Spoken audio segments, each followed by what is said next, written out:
ሰላም ውድ ቤተሰቦቼ ዛሬ በአዲስ ቪዲዮ ተገናኝተናል። ቆንጅዬ ጣፋጭ የሆነች የአቮካዶ ኬክ እንሰራለን። በመጥበሻችን እንሞክራለን። ወደ ቪዲዮ። አንድ አቮካዶ እንደዚህ ተለቅ ያለች ነው ያዘጋጀሁትኝ። የአቮካዶ ከለር ኬኩ ላይ እንዲመጣ ከተፈለገ አቮካዶን ጨመር ማድረግ ትችላላችሁ። አቮካዶን ጨመር ካረጋችሁት ኬኩ ላይ የአቮካዶ ከለር ይመጣልናል ማለት ነው። እንደዚህ አቮካዶን ከሰነጠኩ በኋላ ከላይ ያሉትን ጥቋቁር ነገሮች አንስቼ በዚህ መልክ እንደዚህ አውጣዋለሁኝ። ጠቆር ያለውን በዚህ መልክ እንደዚህ አነሳሳና አውጥቼ አቮካዶን በሹካ ወይም በማንኪያ እና እንደፈጥጠዋለን እናሸዋለን ማለት ነው። እንደዚህ እያደረግን ቅድም እንደነገርኳችሁ ከለሩ አቮካዶ እንዲመስልን ከፈለግን አቮካዶን ጨመር ማድረግ ብቻ ነው የሚጠበቅብን፣ ሌላ ነገር አይጠበቅብንም። እንደዚህ በደንብ ድፍጥጥ ካረግነው በኋላ አቮካዶን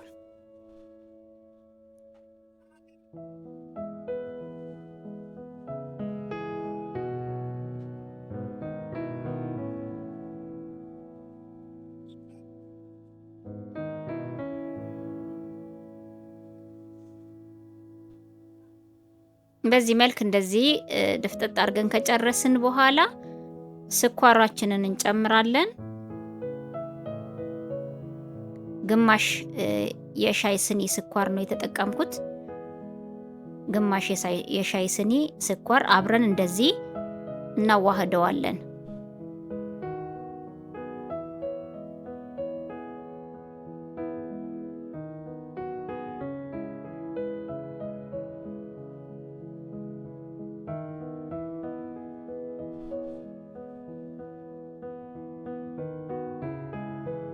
ስኳሩ እስኪ ሟሟልን ድረስ በተወሰነ መልኩ ፈሳሾቹን እንደዚህ እየጨመርን የብርቱካን ጭማቂ ነው ይሄ።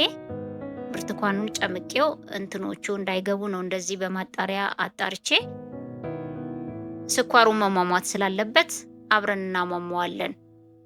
ጾም ባልሆነ ወቅት ላይ ደግሞ በወተት የብርቱካኑን ጭማቂ በወተት ማድረግ እንችላለን። እንደዚህ ስኳሩ እስኪሟሟ ድረስ በደንብ መቀላቀል አለብን።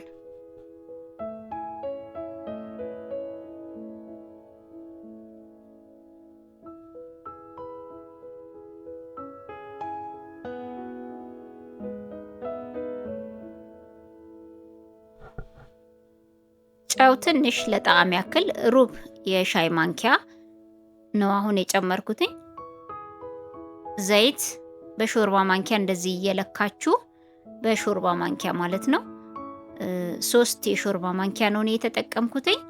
ጨመር ማድረግም ትችላላችሁ እናንተ። 3 የሾርባ ማንኪያ ዘይት ተጠቅሜያለሁ።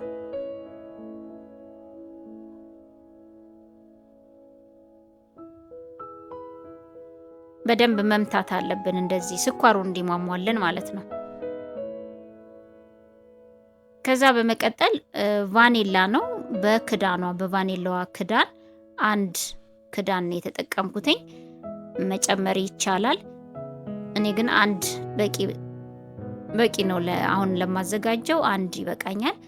እንደዚህ ፈሳሾቹን እንደዚህ አንድ ላይ ከጨመመርን በኋላ ስኳሩን እንዲሟሟልን በፈሳሾቹ አንድ ላይ አድርገን እንደዚህ ምትት እናደርገዋለን።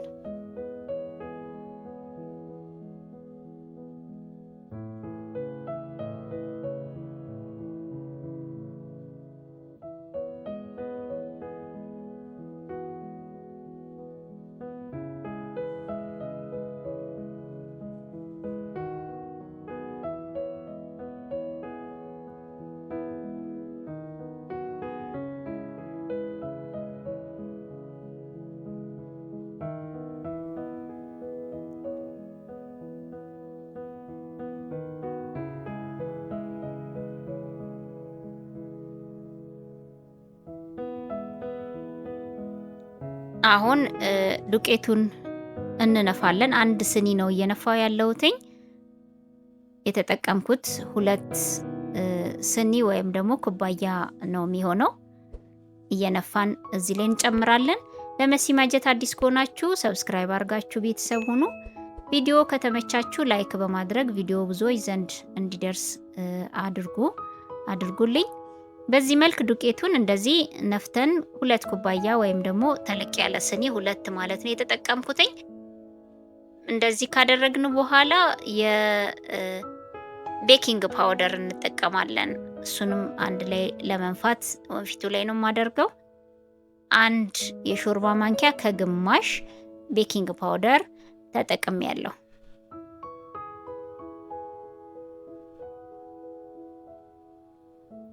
አንድ ላይ እነዚህን እንቀላቀላቸውና ዱቄቱንና ቤኪንግ ፓውደሩን ከቀላቀልናቸው በኋላ ቅድም ያዘጋጀነውን እየጨመርን እናሸዋለን ማለት ነው። ያው በምትመለከቱት መልኩ ቅድም ያዘጋጀነውን የአቮካዶ አንድ ላይ ጨው፣ አቮካዶ፣ ስኳር፣ ቫኒላ አንድ ላይ የቀላቀልናቸውን ከዱቄቱ ጋር አብረን እሽት ማድረግ።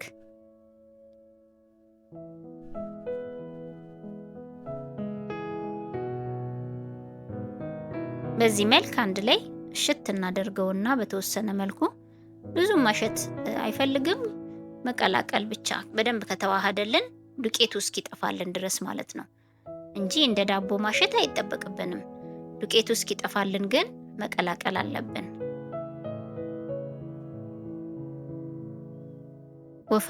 ወፈር ብሎ ወፈር ካለባችሁ በውሃ ማቅጠን ይቻላል። በቃ በዚህ መልክ ትንሽ ውሃ ጠብ አደረኩኝ። ሞቅ ያለ ውሃ ነው የተጠቀምኩት። በዚህ መልክ እንደዚህ እሽት እናደርገዋለን።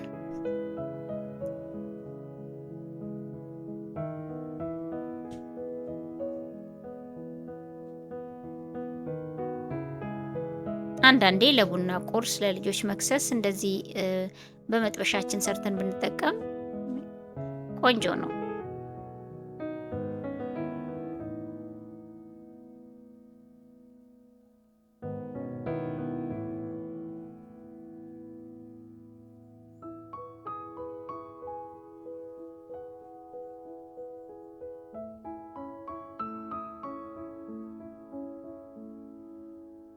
እንደዚህ በደንብ ከቀላቀልነው በኋላ ውፍረቱም ከዚህ በላይ በቃ በቂው ነው። እንደዚህ ከሆነልን እንደዚህ በደንብ ከቀላቀልነው በኋላ ከዛ ወደ መጥበሻችን መገልበጥ ነው የሚሆነው ማለት ነው።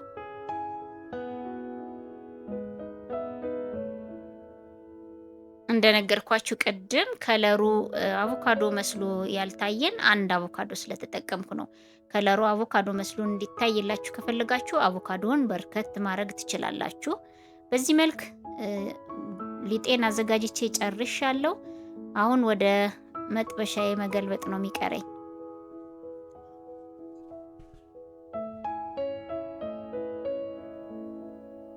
መጥበሻዬን ዘይት እንደዚህ ቀባዋለሁ።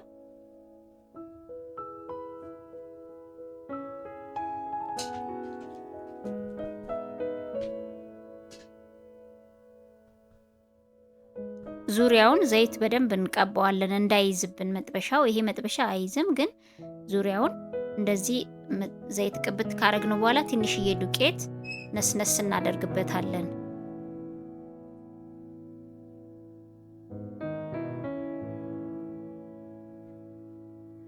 ካዳረስነው በኋላ እንደዚህ ሊጡን መጥበሻችን ላይ ገልብጠን ማስተካከል ነው የሚጠበቅብን።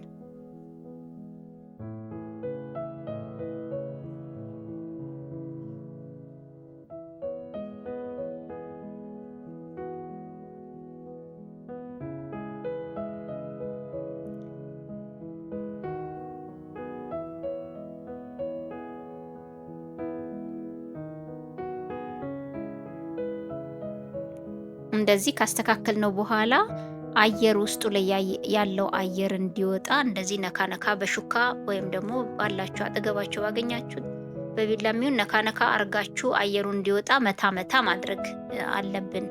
ከዛን ከድነን ለ35 ደቂቃ ወይም ደግሞ ለ40 ደቂቃ ቅንስ ባለ የእሳት ነው የምንጥደው። በጣም ቅንስ አርገን እሳቱን ለ40 ደቂቃ እንደዚህ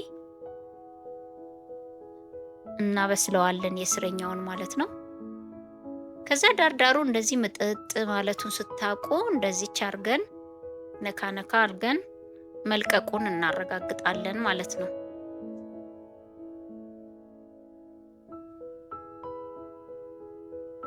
እንደዚህ አይነት ሳህን ነው ያዘጋጀሁት ለመገልበጫ ይሆነኛል ብዬ ሳህኔን ዘይት ቀብቼ ትንሽዬ ዘይት እንዳይዝብን ማለት ነው፣ ሊጡን እንዳይዝብን የተወሰነ ዘይት ቀባቀባ አድርጌ ዱቄት እላዩ ላይ ትንሽ ነስነስ አረግበታለሁ።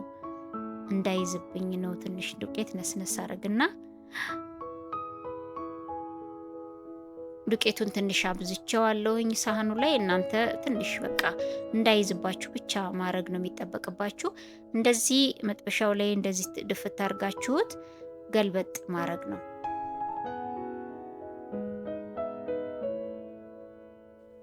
ያው እንደምታዩት ገልብጠን ጨርሰናል። ያው እንደ ኦቭኑ በትክክል ባይመጣልንም ቆንጆ ሆኗል። እንደ መጥበሻ አሪፍ ሆኖልናል። እንደዚህ ሸርተት አርገን እናወርደዋለን ማለት ነው። መጥበሻችን ላይ በአንደኛው ሳይድ ደግሞ ለ10 ደቂቃ ቅንስ ባለ እሳት አሁንም ለ10 ደቂቃ እናበስለዋለን ማለት ነው። እንደ ኦቭኑ ፐርፌክት አይደለም። በዚህ መልክ በመጥበሻ ደግሞ እንደዚህም አድርገን መጠቀም እንችላለን ማለት ነው። ከዛን እንደዚህ በትክክል አስተካክላችሁ እንትን ካላችሁት በኋላ ጣድ ታረጉና 10 ደቂቃ ያው ከ10 ደቂቃ በኋላ ያውላችሁ እንደምታዩት እንደዚህ ቆንጆ ሆኗል። አሪፍ ነው። ሰርታችሁ ሞክሩት። እስኪ ቆርሼ ደግሞ አሳያችኋለሁኝ ምንም ቀምሼ ምን እንደሚል እነግራችኋለሁ። በዚህ መልክ ሞክሩት። ያውላችሁ ቆርሼዋለሁኝ። እንደዚህ እንደምታዩት ቆንጆ ነው። ቀምሼ ደግሞ እስኪ ነግራችኋለሁ። ያውላችሁ በጣም አሪፍ ነው። ፍርፍር ያለ ነው። ዋው አሪፍ ነው። ቆንጆ ነው።